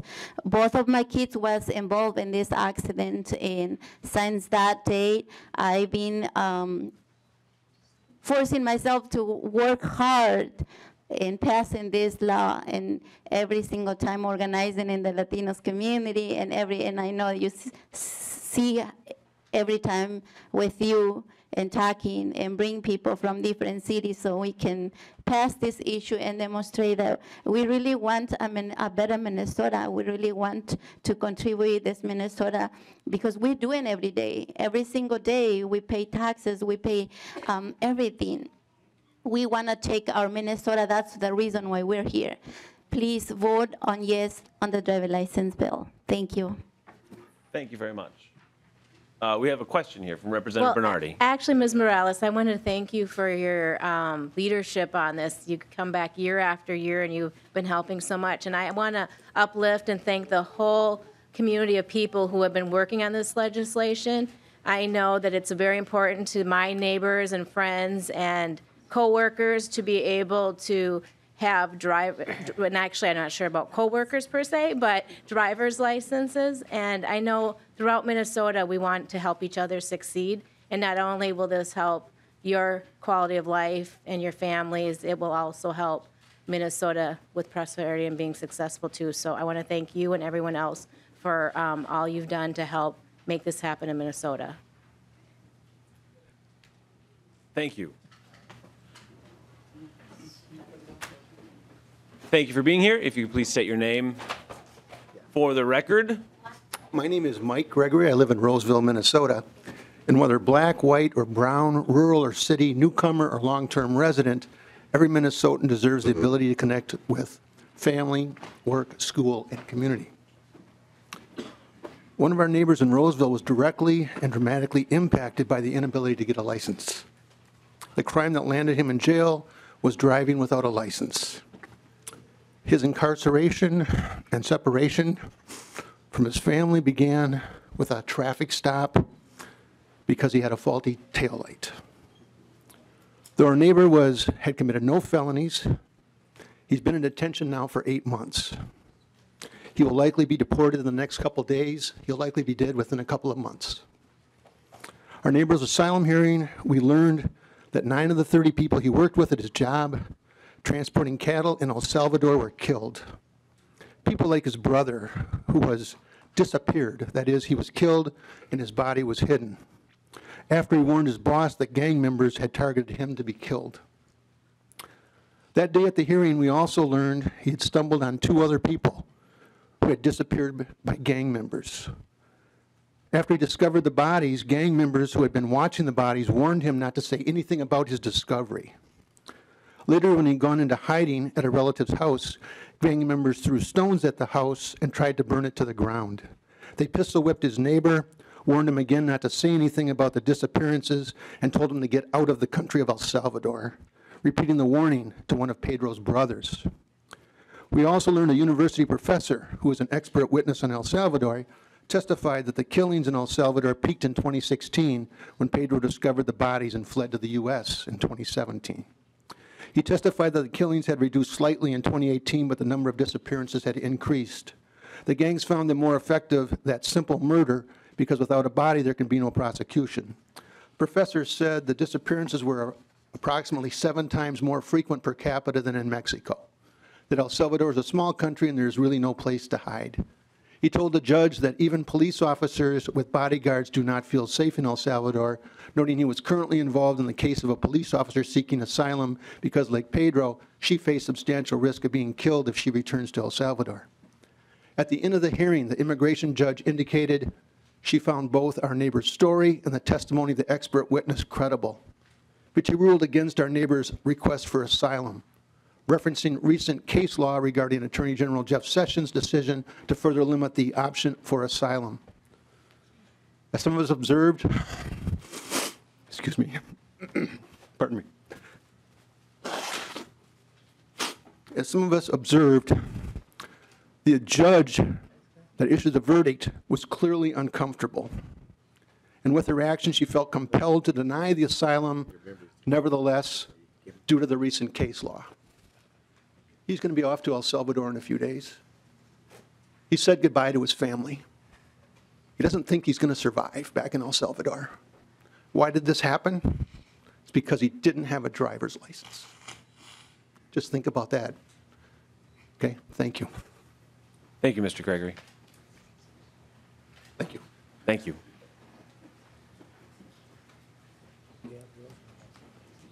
And if everyone who would like to testify can come over here on this side, we'll, thank you. Please state your name for the record and spell it if it's a tough one for us, and we'll go from there. Thank you. Mi nombre es Lauro Ceballos. Muy buenas noches. Es un gusto estar aquí. My name is Lauro. Lauro Ceballos. It's a pleasure to be here. Yo llegué aquí en el 2001. I came here in 2001. En el 2004 tuve un accidente automovilístico. In 2004, I was involved in a car crash. La mamá de mi hija, tengo 3 niñas y ella es una ciudadana americana. The mother of my 3 kids, she's a citizen of the U.S. En el 2004 tuvimos ese accidente. Lastimosamente, ella estaba embarazada y el bebé se perdió. In that car crash, sadly, she lost the baby we were expecting. Yo no tengo licencia, pero tenía aseguranza. La otra persona, una ciudadana americana, no tenía aseguranza. I didn't have at the time driving license, but I did have insurance. And the other person in the car crash, a citizen, she had driving license, but she didn't have insurance. La policía de San Luis Par hizo un reporte. Me tocó llevar a mi pareja al hospital. Nos dieron la noticia que habíamos perdido el bebé en ese accidente. At the time, I had to accompany my wife to the hospital, and this is when we learned that we had lost the baby. Ahorita en presente tenemos 3 bonitas niñas y pues lamentablemente pues, no tengo aún licencia. I have my 3 wonderful children, but I still don't have a driver license. En el 2018, diciembre 8, hubo una emergencia de mi niña, la más chiquita de 3 años. In 2018, in January, we had an emergency with our youngest, is 3 years of age. Mi hija, la mayor, me habla llorando, papá, tenemos a Abby en el hospital, está muy grave, quiero que vengas. Y lastimosamente para mí se me hace muy difícil transportarme por no contar con una licencia de manejo en este estado. At the time, my oldest called me saying, we have the little one very ill. She's very bad and she's at the hospital, but I couldn't go right away because for me, driving is a big issue and I can't.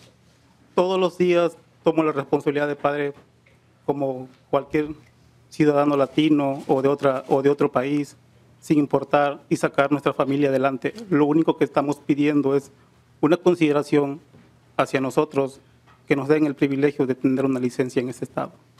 I only do what any father will do for their families and their children, and the only thing we need is a driving license to make this happen. Gracias. Thank you.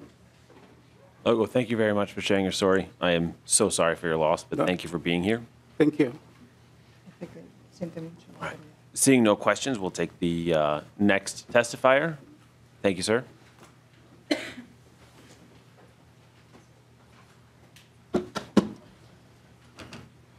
Hi guys, how's it going? Thank you guys for having me, and thank you guys for doing what you guys currently doing. I appreciate taking in consideration this bill. My name is Manny Sosa. I'm from Rochester, Minnesota. I'm currently here, drove about almost 2 hours to get here to support this bill. My testimony currently right now is that I'm protected under deferred action currently right now, and my main concern is that without a driver's license, I have a lot of things to worry about. One of them is going to be my family, and then it's going to be income and other things, education, and it's being currently affected based on how my family doesn't have a driver's license but me. It's hard and difficult to follow this type of lifestyle without having a driver's license. This is affecting my family, and my mom is currently trying to learn how to speak English. She's trying to proceed in education here in the U.S. to better herself, but she can't actually do it because she doesn't have a driver's license. My brother and sister, both of them go currently to high school, but both of them throughout some time they have been bullied just because they couldn't get their permit or their driver's license based on them being undocumented. This is a hard, difficult step for them, and I can certainly fit in their shoes too, because at some point I was there where I couldn't get a driver's license before I applied for deferred action, and I knew the feeling of being bullied and not being able to, hey, go along with the 16-year-olds to have a permit and a driver's license and being able to drive, you know? I'm pretty sure as you guys, when you guys were 16, you guys were looking to get your driver's license and your permit, right? Yeah, I didn't have that opportunity. I also tried to pursue a career as a culinary chef, but I couldn't do it based on how I didn't have a driver's license at that point. Now that I have deferred action, I do have it, but it's currently difficult to do so. And at that time, that was my main dream, to pursue that education. And now, right now, currently, it's difficult based on how I have to worry about my family and my parents not being able to drive, and I have to be the one doing all this for them. So that way I don't have to worry about them being deported whenever they get stopped. I would like you guys to take this into consideration, because this is affecting income, education, families, and it's quite difficult to go through this type of steps as a young adult. But thank you guys, I appreciate it. Thank you, Manny. We appreciate you being here. And now we've had testimony for about an hour and a half now, and we are going to need to move on very soon to the bill and to the amendment. So what we're going to do here is take at least 2 more people who would like to speak for the bill. And then if there are 2 people who would like to speak against the bill that still would like to talk, we will allow 2 more people as well to do that. But just who you guys can figure out what works, and it looks like you're up. So you, survival of the fittest, thank you. Yeah, I was like, I'm not moving from behind. Sorry. Please state your name for. Hi, yeah, my name is Maria Zavala. 2 minutes, if you could. Okay, yeah, definitely. First, I'd like to start by thanking you for giving me this time. And also, I have a few questions for you as well. One of the chairs asked had a question of how undocumented people are working here, even if they're unlegal. And I guess my question to you is, have any of you ever gone to McDonald's or stayed at a hotel? Yeah. A lot of people are working in those restaurants, in those hotels, and I think we all know that they're working there illegally. So we know this, and yet we close our eyes to it, and we close our eyes to this fact, and I think it's time to stop putting a little shadow and shine some light on that fact that everyone who goes to McDonald's, anyone who goes to a hotel and stays at a hotel is supporting people who are working here undocumentedly. And if we're supporting that, why can't we support the right for them to drive to their jobs? Another question that's kind of obvious, how many of you here love your mom? Yeah, right? This isn't really my story to share, but I think I have to. It's a story about my mom. We moved here, we came to the United States here when I was 5. My dad actually couldn't find a job. He didn't have money to feed me and my brother. And he told my mom that if she didn't move with him to the United States, he would take my brother and leave me and her in Mexico. I feel like a lot of people think that undocumented people have a choice. They believe that we come here willingly, and sometimes that's not the case. We're living in a lot of fear and anguish, and I want to share the story of my mom because I grew up and she never left the house. She was always taking care of me and my brother. And as a little child, I didn't understand why. I saw other moms, you know, take their kids to sports, take their kids to school, drive them here and drive them there. I was never able to go to a sport because my dad was the only person that could drive. And growing up, now I see why my mom just didn't want to drive, and she told me this herself was because she was scared that if she left our house, one day we'd come after school and we wouldn't see her there. Now I asked the question if you guys loved your mom because I want you to put yourself in my place.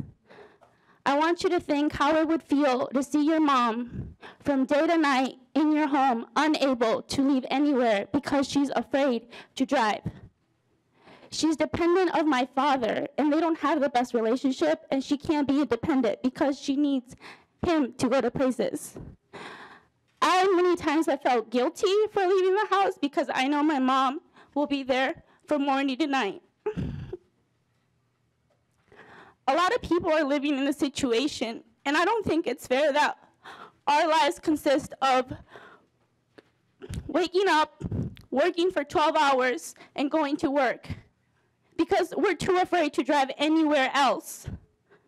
We're too afraid to leave our homes, and we just want to provide for our families, so the only place we will go will be work and home.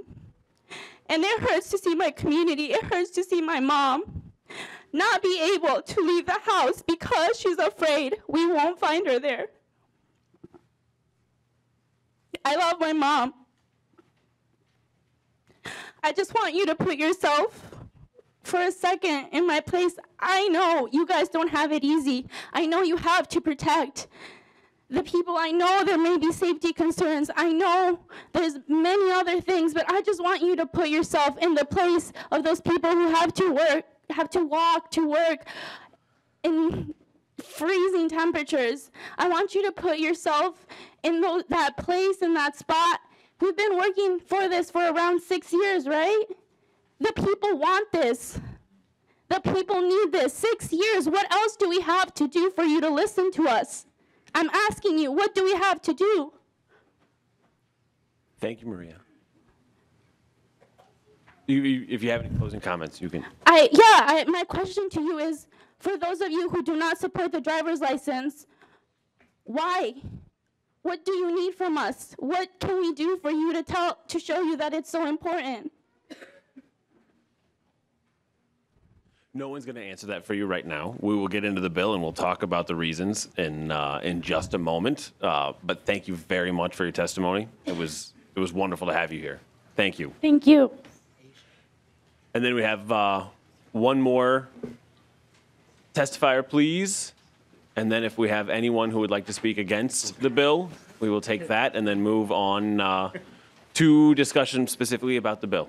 Thank you. Please state your name for the record for us. My name is Mike Hirabayashi. My great-grandfather came here from Japan when Asians were excluded from becoming U.S. citizens. And after he was in the internment camps, my family originally came to Minnesota because Minnesota was so welcoming. I wanted to point out that when Donald Trump and the current administration slashes the number of refugees accepted, he does everything he can to exclude countries from allowing refugees to come in.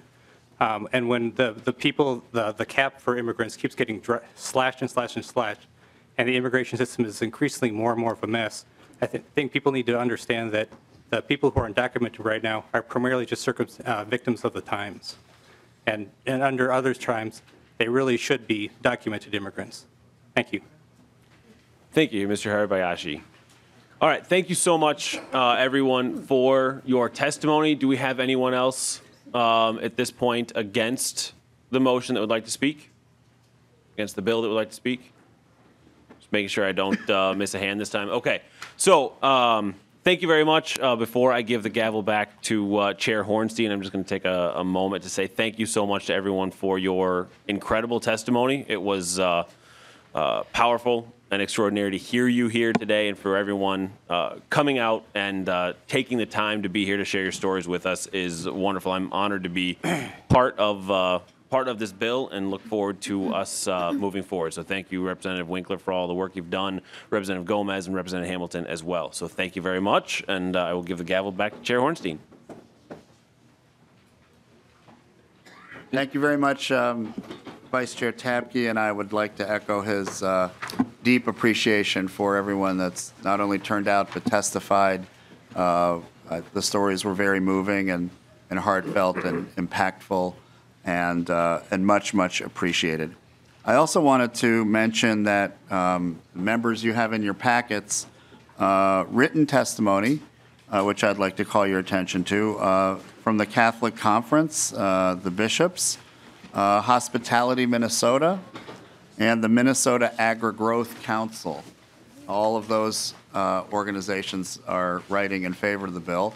I also wanted to acknowledge and welcome the chair of the Ways and Means Committee.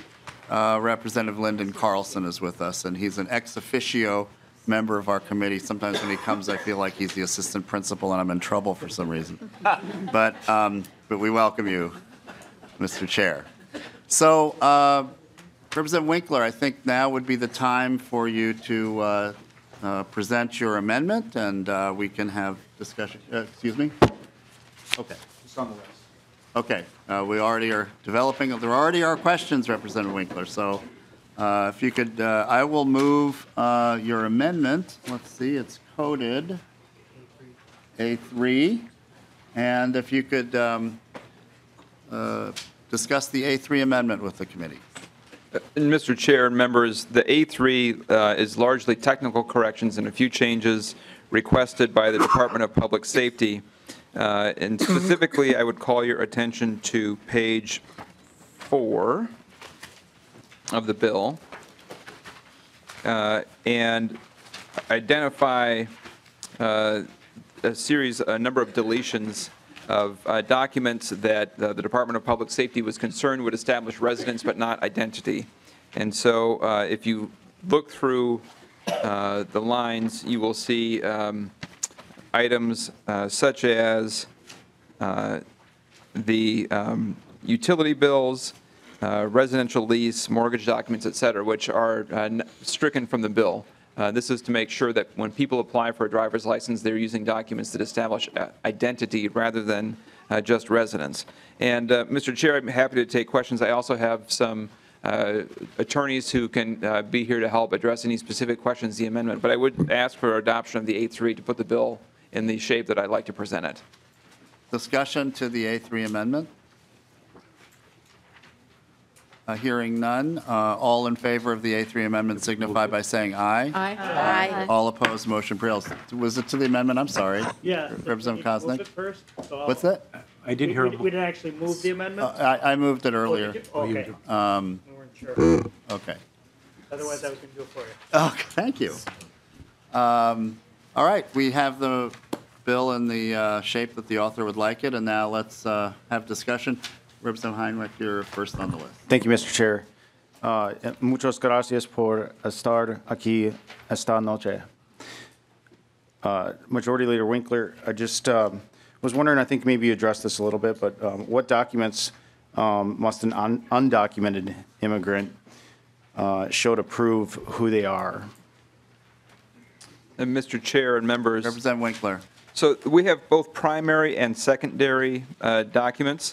And if you look on pages 3 and 4, you will see a list of primary and secondary. So on page 3, lines 3.23 through the bottom and continuing to 4.9 is the list of primary documents.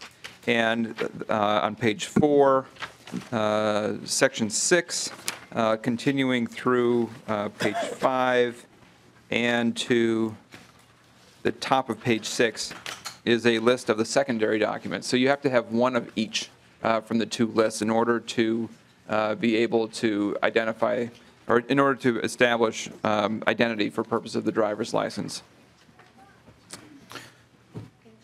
Thank you. Mr. Chair? Yes. Just a couple more questions quick.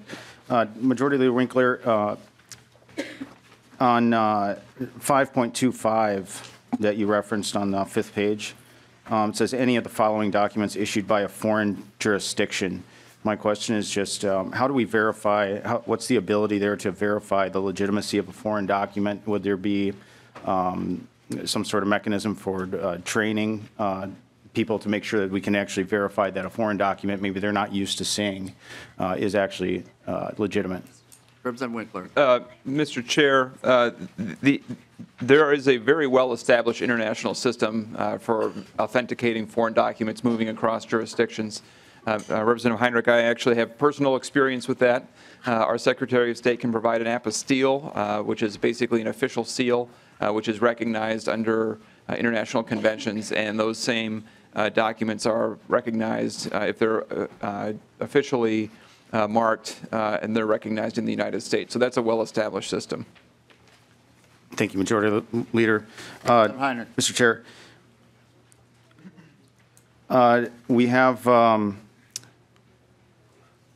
how would this work with the proposed voter registration opt-out that we saw move through a committee where a person would actually have to possibly opt out and they would automatically be registered with a driver's license? Would this not have a voter opt-out option? It just wouldn't happen, or how does that work? Representative Winkler. Well, Mr. Chair, Representative Heinrich, not the Elections Committee, and I haven't read the automatic voter registration bill recently, but I will say that under the current system, you would be automatically registered only if you are a citizen. That's the only you have to have that qualification to vote. And so under our current driver's license system, you can't be automatically registered unless you are a citizen. So this would not change that requirement. The difference here is status, not whether or not you are a citizen. One more, please, Mr. Chair. Absolutely. Proceed, Representative Heinrich. Thank you, Majority Leader Winkler. One other concern I had was apparently on 6.32, it says it would have a unique design or color indicator, and 7.2 must be marked, 7.1 and 7.2 must be marked not for voting on the backside. My question there is just a concern for possible profiling. I think that's part of the intent of this, is to bring people out of the shadows, and if in fact the identification card looks different than somebody else's, that would obviously be a signal that there is something different there. So could you just address that, please? Representative Winkler. Mr. Chair, Representative Heinrich, you identify an important issue. It's one of the reasons this bill will end up going to government operations and elections. We need to make sure that the Class D driver's license can distinguish between voting and not voting. The language here is to indicate an intent. I think that we need to do a little bit more work in the Elections Committee and with the Secretary of State to ensure that we are not creating a separate badge of some kind on a driver's license that will identify people based on not for voting. But we are working through that issue, and I expect that there are various ways. You could have a restriction that says federal exclusions apply, which that indicates that it's not for voting. But this is something that we need to work with Department of Public Safety and the Secretary of State's office. And I think the Transportation Committee is probably not the best place to finalize that. Thank you, Leader. Thank you, Mr. Chair. And I will say that I will allow wide latitude on questions here, but Representative Winkler's right. This is going to go to government operations. It's also going to go, I believe, to judiciary. So some of the questions around data and elections will be very thoroughly vetted in those committees. But if people have general questions, I will allow wide latitude here tonight. Representative Nelson. Well, Mr. Chair, to this question, I think in the past we've had testimony from individuals who are documented non-citizens that can get driver's license.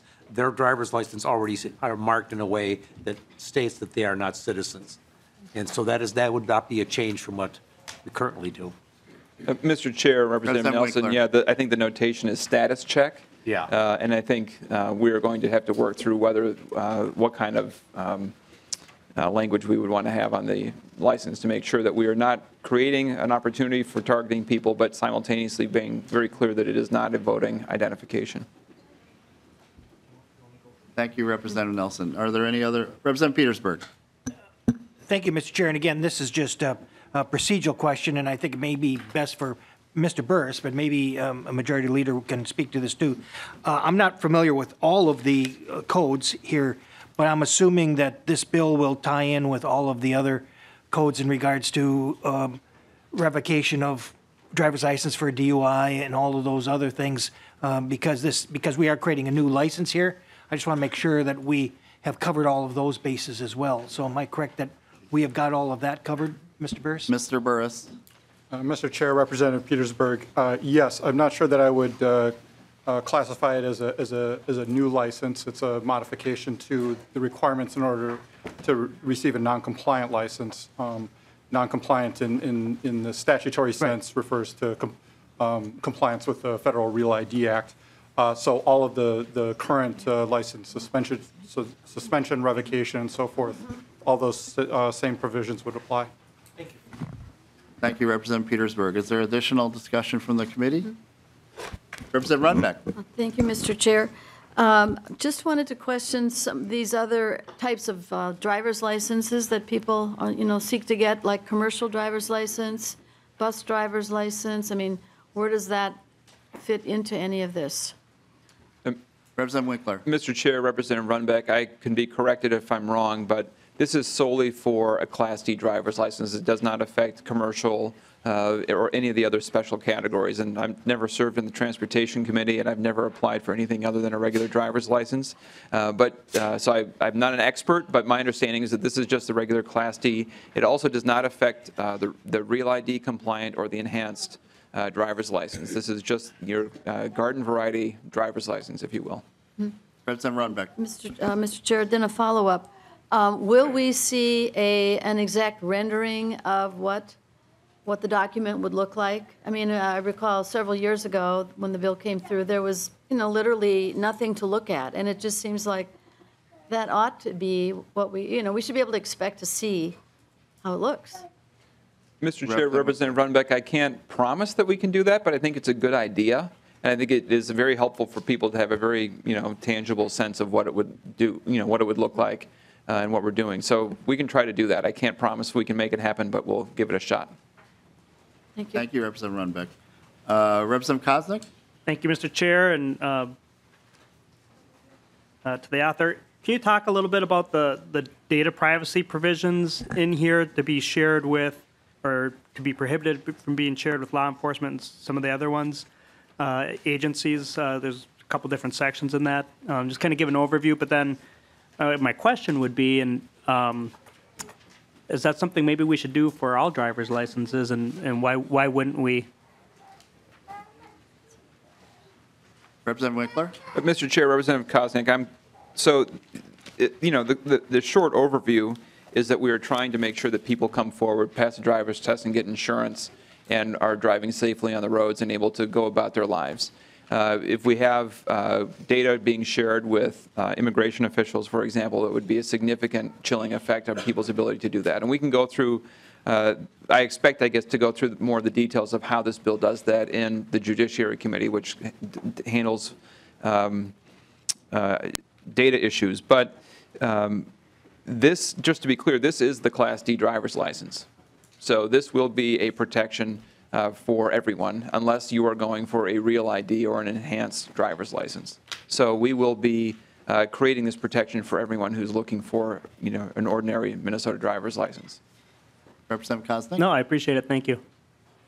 Representative Torkelson. Well, thank you, Mr. Chair. I have a few questions. I know we're running short on time. I'll try to run through these quickly. First, congratulations, Representative Winkler. You draw quite a crowd. Representative Torkelson, I know it's not me. Well, we always take credit for lots of things as politicians. A lot of interest in this issue, of course, and there has been for a long time. I've been observing it through my time here at the legislature. A few questions. First, as you probably know, Minlars has been having some real serious problems getting things done in a timely fashion. Have you talked this over with DVS as to what extra burdens this might put on their systems to issue another type of driver's license? Representative Winkler. Mr. Chair, Representative Torkelson, we have been in touch with DVS, and we have the fiscal note. And I'm not sure that we have a formal fiscal note prepared to hand out, but their number of $267,000 is for changing forms and making sure that they're collecting information in the right way. They're not changing any IT systems to do this, I hope.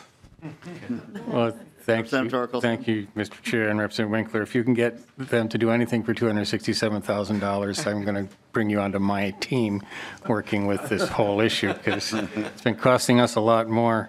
Part of that also will be before the card can be issued, there have to be temporary papers issued. Have you considered how those temporary papers might be marked or produced? Representative Winkler. Mr. Chair, Representative Torkelson, I guess I'm not sure I understand the question. Well, when you go in to get a driver's license, you don't get the driver's license that day. In fact, many of our driver's licenses have been delayed for up to 120 days before they're in the hands of drivers. So a paper of some sort is issued at the time of application. I'm just curious if you considered how that paper would look. Mr. Chair, Representative Torkelson, I think it would look much the same as they do currently. I think Representative Runbeck's question about, what does the ID look like specifically and how would it be put together, I think it's the similar kind of issue. I don't anticipate that it would look dramatically different from what it looks like today. It'll still be yellow, I'm sure. And they aren't yellow anymore, by the way. Well, the one I got last summer was. And it did take 6 months. So, thank you. So I'm assuming that the purpose of this is to issue a driver's license for Minnesota residents. The series of, and I haven't, really deciphered all these different documents you have in mind, but can we be assured that these will be issued only to Minnesota residents by the provisions within your bill? Representative Winkler. Mr. Chair, Representative Torkelson, yes. The whole purpose of this is to establish identity and residency in Minnesota. So thank you, Mr. Chair. Sorry, I didn't mean to jump over you. So a person who would obtain one of these driver's licenses, can they use this to drive an employer-owned vehicle? Representative Winkler. Mr. Chair, Representative Torkelson, I don't know the answer to your question off the top of my head. I would imagine it has probably something to do with any regulations that it would apply to that vehicle and/or insurance requirements that the employer would have. Thank you, Mr. Chair. I think that would be something worth exploring, certainly.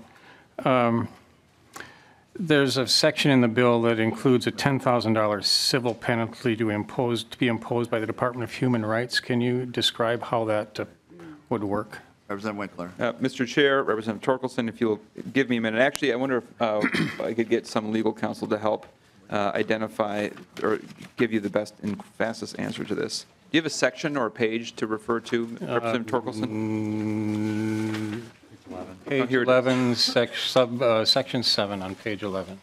Well, I don't know if I need help or not, Mr. Chair. Representative Torkelson, this is to ensure that the data practices protections are in fact followed. That is the purpose of it, to make sure that there is protection for workers who are for applicants. Oh, subdivision 14, I guess it is. So I just need to understand that a little better. Can you tell me who would be subject to a $10,000 fine? So, Mr. Chair, Representative Torkelson, if an individual distributed information that is protected about the applicant illegally or contrary to the statute, they would be subject to that fine. Representative Torkelson. So is it possible they could distribute that information accidentally and be fined? Mr. Chair, Representative Torkelson, I think this would be a civil penalty. So, well, actually, I'm going to defer to this one because I think you would have to have intent to do it under this penalty, not just inadvertently. All right. I just have one more question, I believe, Mr. Chair, and that is, Representative Winkler, is there a Senate version of this bill? Mr. Chair, Representative Torkelson, the bill has not yet been introduced in the Senate. We are working very closely with Senate Republican authors. We know that we can get the bill introduced and loaded up with authors on the DFL side, and we are working very hard to make this a nonpartisan issue. I think that's clearly the work of this session, is to expand the scope of normal for this bill, that this is something that is time to do. It is not any longer controversial. It's been too long in coming. Too many of us depend on too much of our lives on people doing work and living in shadows. And I think the support from business and law enforcement is recognition that this is the reality of our state today. This is the reality in front of us. And we have to address the business and public safety and human rights issues involved in this on this issue. And so my hope, and I hope you would help, and I hope others on this committee would be open to it, to understand that this is not an issue that is partisan. And I do hope, and I have every expectation that we can convince enough Senate majority members to sign on to this bill. We're close. Well, Representative Torkelson. I'm afraid I do have one more question or point to make. Go ahead, no problem. Representative Winkler, we've kind of gotten the impression here that somehow issuing these driver's licenses will turn an illegal resident into a legal resident, and I just want to make sure that it's on the record that that is not the case. Representative Winkler. Mr. Chair, Representative Torkelson, I guess the very short answer to your question is yes. I think the way to look at this, however, is whether people have legal status or not. And legal status can be taken away. In Minnesota today, we have the largest population of Liberians living outside of Liberia. They have lived here for 25 plus years. They have had temporary protected status under the federal immigration laws, and that is going to be revoked at the end of this month, essentially by executive action. These are people who have been here with status for a long period of time, building their lives, contributing to our communities. And as of the date that that status is revoked at the end of March, the driver's license is no longer valid. We can't change that status, but we can make sure that the consequences of a broken immigration system are not adversely affecting the people who are living and contributing and doing the work in our state. And that's what I hope this bill can be about. Well, thank you, Mr. Chair. Thank you, Representative Winkler, for answering my questions this evening. These issues are complicated and difficult, and we can't solve them all here in the state of Minnesota. We know that. Hopefully, we as a country will be able to move forward on improving our systems so they actually serve the people's needs. Thank you, Representative Torkelson. Representative Elkins. Yes, thank you, Mr. Chair. Just wanted to observe that driver's licenses aren't being processed through MNLARS per se. They're being processed through a separate off-the-shelf driver's license system that went live in October. There are delays of varying lengths. I'm still researching that, but from what I've learned so far, it appears that most of the delays that are being experienced are related to the interface between our system and the federal Real ID system. It's just taking some people longer to get through the federal background checks that are involved than other people. And people getting these IDs won't be going through the Real ID checks, so they'll probably get their driver's licenses faster than the rest of us. Thank you for that clarification, Representative Elkins. Representative Cagle. Thank you, Mr. Chair. And Representative Winkler, one of the reasons that I'm going to be supporting this bill is purely for selfish reasons.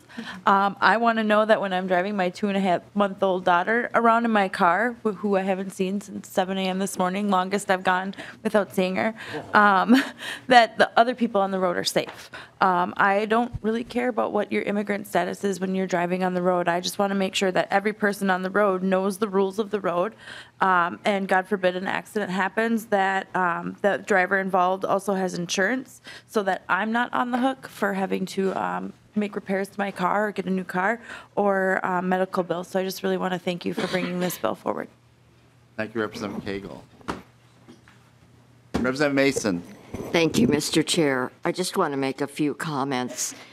If you live in Minnesota, most of us need to have access to an automobile to get to work, to get our kids hither and yon. And the fact was that there was a time in Minnesota where this legislation was not needed. It was taken away, as I understand it, during Governor Palente's term.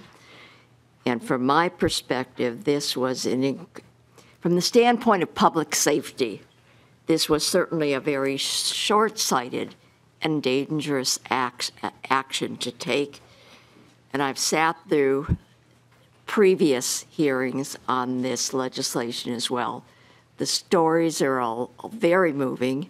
It has certainly done nothing to help our community. And I do think it's time for us to repeal what was going on in the past. And let's move forward and let's have people be able to live their lives in a humane and decent way. Thank you, Representative Mason. Representative Runbeck and then Representative Nelson. Thank you, Mr. Chair. So, just to bring up that the concern, it sounds like we're trying to make so hard to make the document look like the current driver's license, and yet we're saying it's not it is a driver's license, but it has no other value in terms of, admittance to different kinds of programs. That's what it sounds like to me. So, I mean, what is the concern? Why not have a document that's very different? You have covered the issues of disclosure and discrimination and so on and so forth. So wouldn't that be sufficient in terms of, because I think you're saying profiling would be the concern. So what would be wrong with having a very different document that is just not for driving only? Representative Winkler. Mr. Chair, Representative Runbeck, the goal is to create a document that is just for purposes of driving. Of course, it will also be used as a state ID, but it doesn't entitle anyone to any different benefits or any different rights because they have this identification. I think the goal is to make sure that we do so in a way that does not create a badge that is only borne by immigrants in the state. And I think that, the voting language on the driver's license is something we need to work out. But the goal is to create a driver's license, let people get around. Well, Mr. Chair, Representative yeah, I think the idea of a driver's license is great too. So it seems like that's the important issue. And if it is meant in some way or fashion to ultimately lead to voting, well, that's not what people believe should happen. Representative Winkler. Mr. Chair, Representative Runbeck, I'm more than happy to talk more with you and work through suggestions that you have to make this kind of fit better what you're envisioning. But I do think that we're heading in the same direction. Thank you. Thank you, Representative Nelson. Thank you, Mr. Chair, and I too am supporting this bill because to me it's a matter of safety for all of us on the roads. My grandparents were immigrants. They came over here in the late 1800s. At the time that my grandfather came here, he did not have to have papers to get into the United States, but he did have to have papers to get out of Sweden. And our immigration system has changed dramatically since then, for a lot of times for the worse. And it's a broken system, and we should be able to give these people that are driving on our roads currently a driver's license so they can get insurance so that we're all safer on the roads, because then they will have to pass the driver's test like all of us had to do, and so it'll make our roads safer for everybody. Thank you very much. I do not see any other names on the list. Representative Yochim? Oh, no. Okay. Does anyone on the committee have any closing comments or any additional statements? Okay, well, I just want to very briefly make a comment as chair.